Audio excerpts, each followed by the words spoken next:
Now it's my great pleasure to welcome Reverend Paul Johnson, who is going to be speaking us today about thoughts and prayers. In recent years, the thought of thoughts and prayers has been a popular way of expressing condolence, especially by public figures following a mass shooting, such as those in Buffalo and Uvalde during this past year. And the phrases come into a good deal of derision because so often these public officials just leave it at that. They don't do anything to deal with underlying problems of gun violence. Loved ones of those killed cry out for something to be done. And I'm so pleased that this past summer, something was done.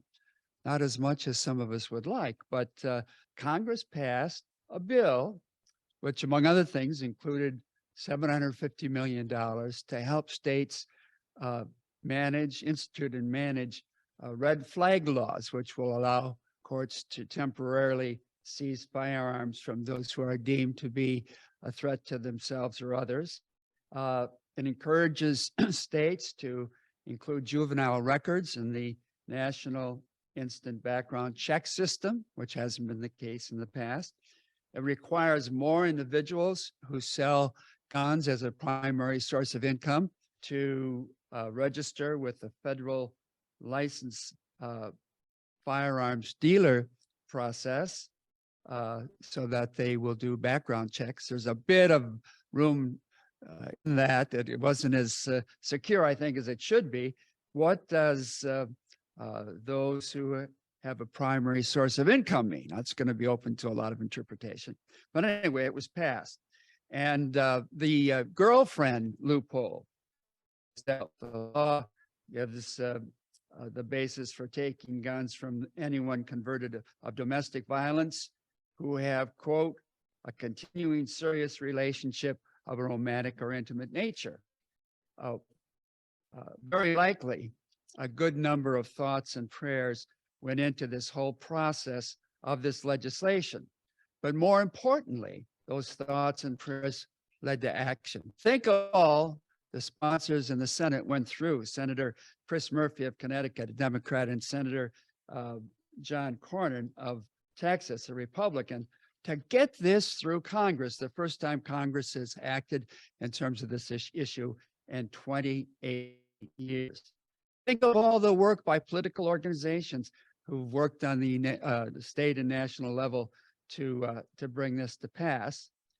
Of course, I, for one, want to see ultimately the ban of assault weapons and change of ages. So it's required at least to 21 to buy these guns if the ban doesn't occur. But 10 states as well have taken this past few months action to stem the tide of gun violence through legislation, including a banning of assault weapons on the state level. Well, this whole process of issue of thoughts and prayers has stimulated me to think again of the meanings of thoughts and prayers in human experience, and maybe some more of the positive aspects of this. At one point in Mark Twain's The Adventure of Huck Finn, Huck is given a fishing pole and line by Aunt Polly, but no hooks. But Polly says, this isn't a problem. All you have to do is pray and God will hooks. Well, he prayed and he prayed for several days and he never got the hooks. He finally gave up on prayer, claiming it wasn't all it was cracked up to be. You know, I read Huck Finn twice. Once when I was a young person, maybe in high school, and then later as an adult. And both times I thought to myself, Huck, what were you doing? My mother would have told her, put some feet under your prayers. You just can't pray. You've got to take what action you can take.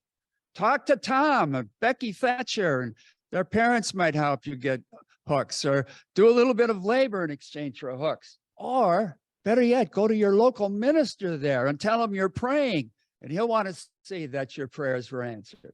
I did this when I was 7 years old. I wanted a dog so bad, and my father was a minister, and I let him know I was praying every night for a dog. And I'm sure he didn't want to let my prayers down, and he got me a dog. much to the consternation of my mother, who didn't care for that. But we knew the dog was in when one night my dad came home late and the dog was sitting in her lap and she was petting the dog. So we knew that Tippy was going to make it.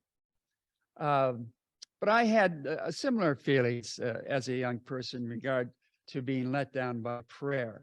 I remember particularly one time when I was in high school, and a friend of mine and a member of our youth group, Mel Lapp, had a kidney disease, a very, very, very bad case of kidney disease.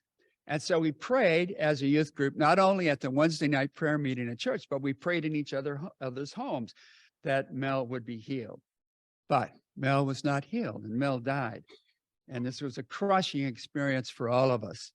And when we raised this issue with our elders in church, they said, well, it was God's will that Mel would die. Well, if God's will always happens, what is the worth of praying? And I began to have doubts about prayer and a muddled feeling about prayer. Then I remember during the Vietnam War, maybe you can remember this as well, that amidst those wavy lines on canceled stamps, there was a phrase, pray for peace. And that sort of griped me. Pray for peace. What do you mean? If we want peace, we're going to have to demonstrate for it. We're going to have to prevail on Congress and the president. We've got to organize. What is this business of praying for peace? Talk about ineffectual, I thought, as a young person. So I began to be influenced by folks who took a dim view of prayer. As a precocious youngster, I read a little bit about Immanuel Kant, the great 19th century philosopher who believed that petitionary prayer was superstitious. I remember reading a biography of Susan B. Anthony, who wrote, "My prayer is my work. I don't get on my knees and ask some God for the equality of women. I go out and demonstrate and organize. My work is my prayer. My prayer is my work." Frank Leahy, the famous Notre Dame football coach, was once asked, "Do the prayers of the nuns at Notre Dame for your victory help you and help your football team?" And he answered, "Well, the one thing I can say for certain is that their prayers are more effective when my players are bigger." And then as a young person, I thought about all of those ineffective prayers by people during the Holocaust. So it came down to my faith in an all-powerful, omnipresent, and loving God.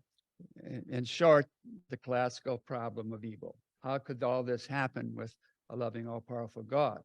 And eventually, I left the religion of my youth, evangelical Christianity, and was without affiliation for a few years until I discovered Unitarian Universalism as a place where I wasn't required to have a particular belief about God or prayer, but I could experience all the benefits of being a minister and helping people and being part of a religious community without that, bearing down on me. And then eventually I went off to study at Meadville Lombard Theological School, the Unitarian Universalist Seminary at the University of Chicago. And I must say my time there gave me a lot of additional insights about prayer and helped me to look at thoughts and prayers in a different way. I remember reading Lewis Mumford's book, The Conduct of Life, in which he said that life has to be lived on two levels. One is the level of action, and the other is the level of reflection. We have to have some idea where we're going in life, and if we are living in terms of our highest values. And he said that sort of reflection was prayer. I said, "What do you mean, Lewis Mumford? That's not prayer. That's contemplation, or that's meditation, or that's centered attention." So I found out there was a lot of, a lot of mingling of these terms, thoughts and contemplation and prayer. Well, at University of Chicago, Wallace Robbins, a former president of Meadville, came to do a series of lectures, and he claimed that prayer is a natural concentration of personal concern to the point of intensified energy, wholly focused upon some goal or purpose. It is a summoning of strength beyond one's known interior capacity. And he said, if you take that definition of prayers, even agnostics and atheists pray, which I thought was interesting. But still, prayer to me continued to be primarily exhorting an all-powerful supernatural being. I was much impressed with Buddhist prayers, which weren't addressed to God per se. I love that one that the Dalai Lama says every day. May I be a guard for those who need protection, a guide for those on the path, boat, a raft, a bridge for those who wish to cross. May I be a lamp in the darkness, a resting place for the weary, a healing medicine for all who are sick. It's a statement of one's values and one's commitments and reminding oneself in a contemplative fashion for the coming day.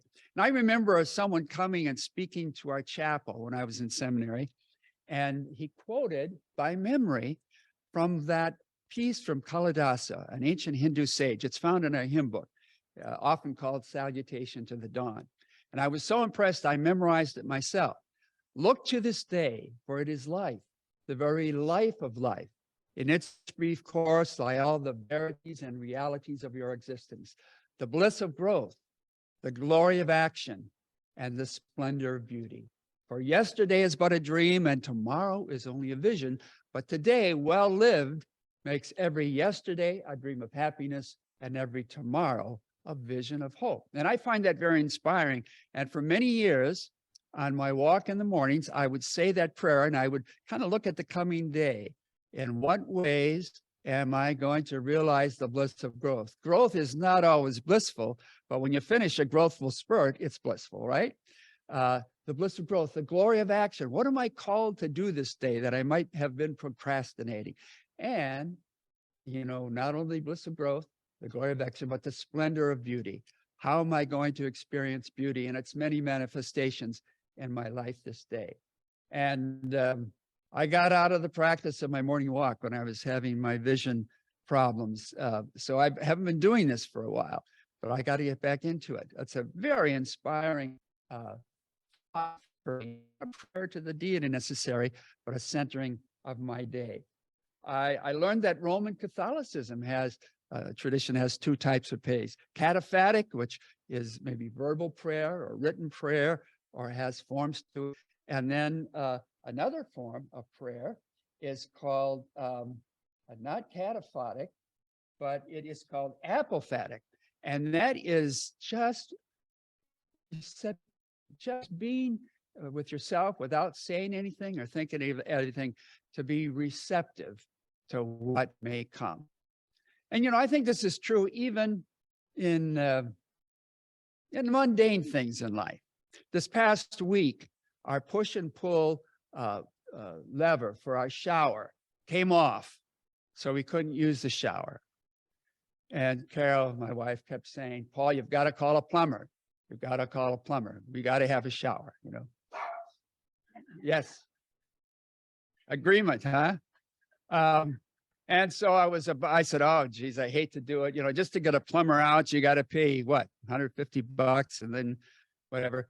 And then it came to me, Paul, you've gotten so many insights from YouTube. Why don't you go on YouTube? Isn't that amazing? That thought came to me. So I went on YouTube, and there were two pieces on YouTube about push-pull showers. One was 1 minute, 48 seconds, and the other was about 5 minutes. So I said, I'll go to the, you know, the short one. And sure enough, it was a very complicated process. He said, you're going to have to go to Lowe's to get this piece that'll go in there. And I said, oh my God, that sounds so complicated. I'm going to have to call a plumber. But then I thought, look at the 5 minute one. See what the 5 minute has to say. Well, she had backed it up to another step, and she said, it may just be a loose screw. And I took the facing off. There was a loose screw. I turned that, I got a screwdriver and put that screw in, and our shower is back in working order.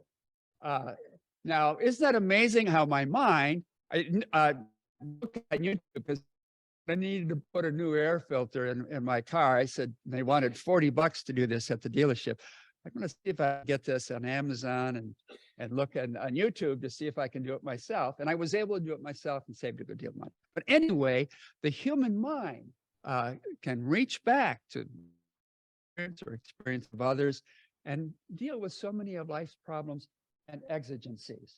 I also came to know about process theology, which is held by so many Unitarian Universalist thinkers and individuals who may be members of congregations.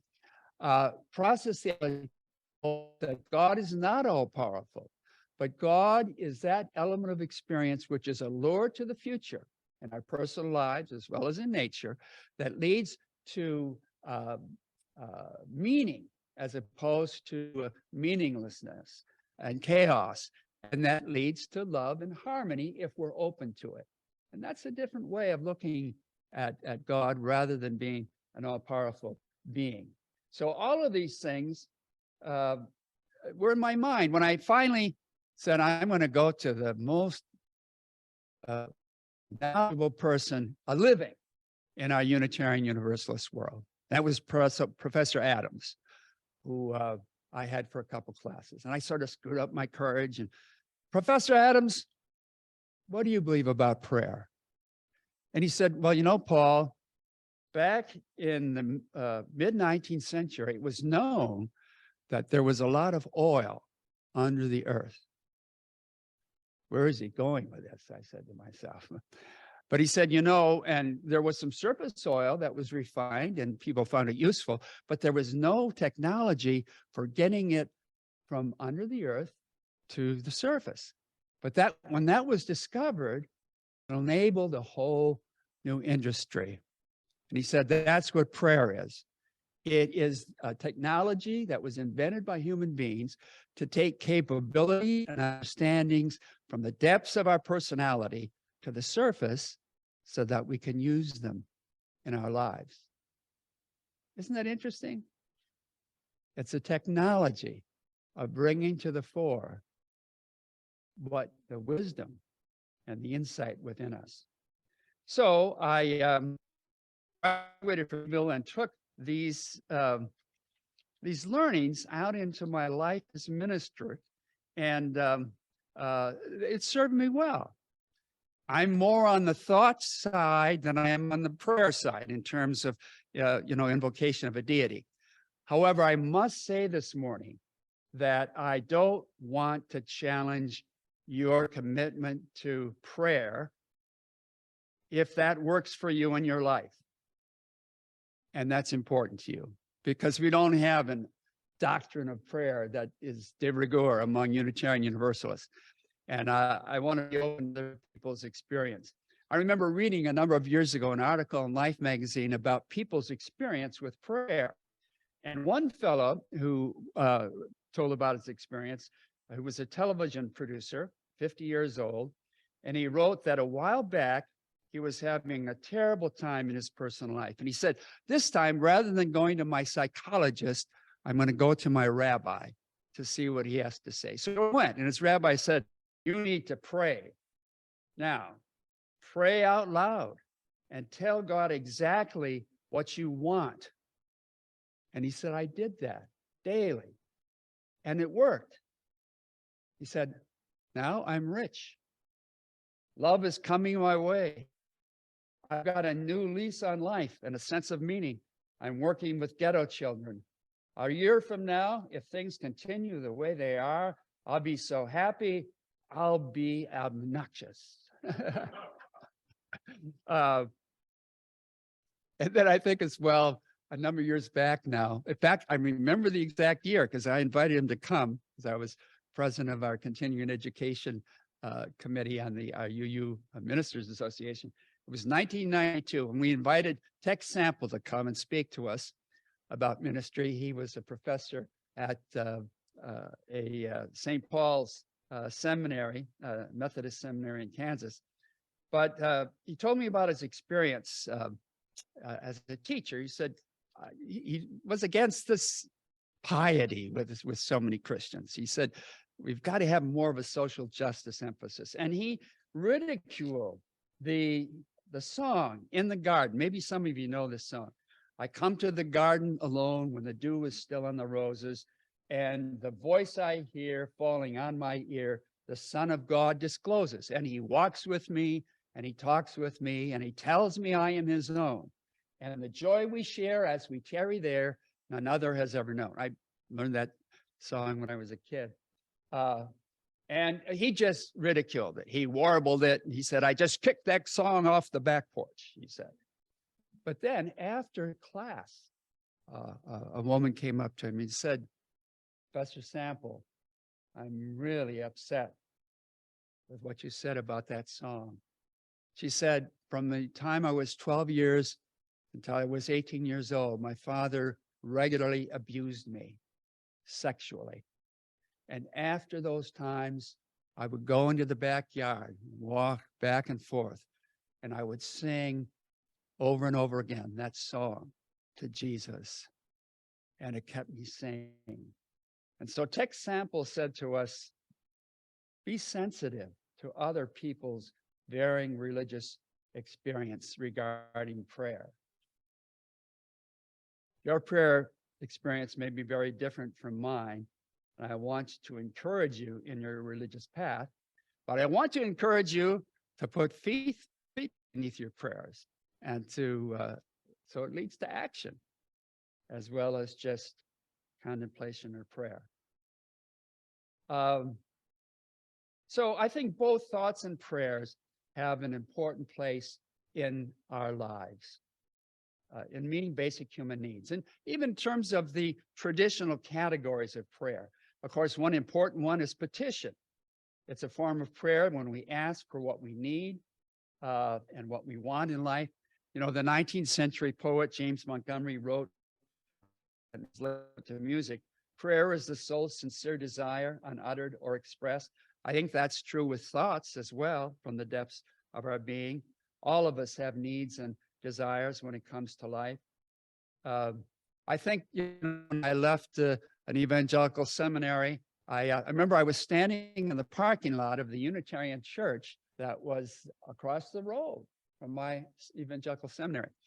And I had been struggling so long because I could no longer accept the doctrines of the deity of Jesus or the inerrancy of the Bible or the doctrine of hell or the doctrine of an all-powerful, all-loving God.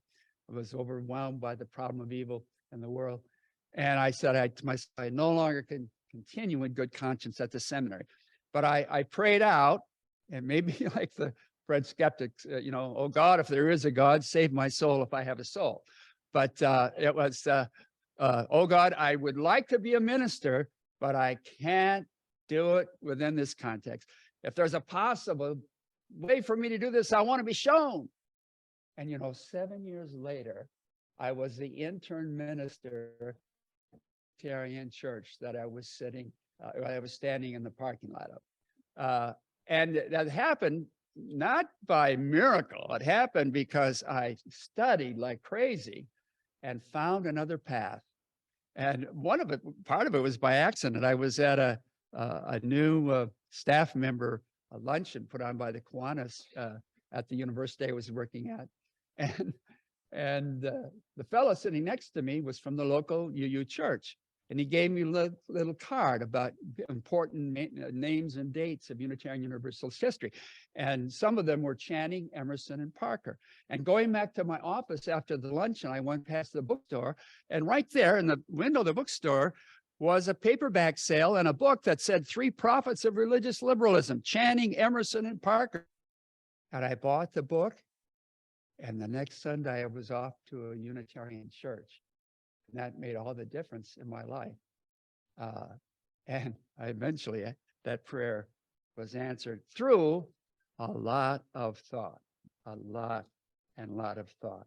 And of course, another aspect of prayer traditionally has been thanksgiving or expression of gratitude for life. For some, that's expression to God as a supreme being. But it also can be just a feeling of gratitude and exhilaration.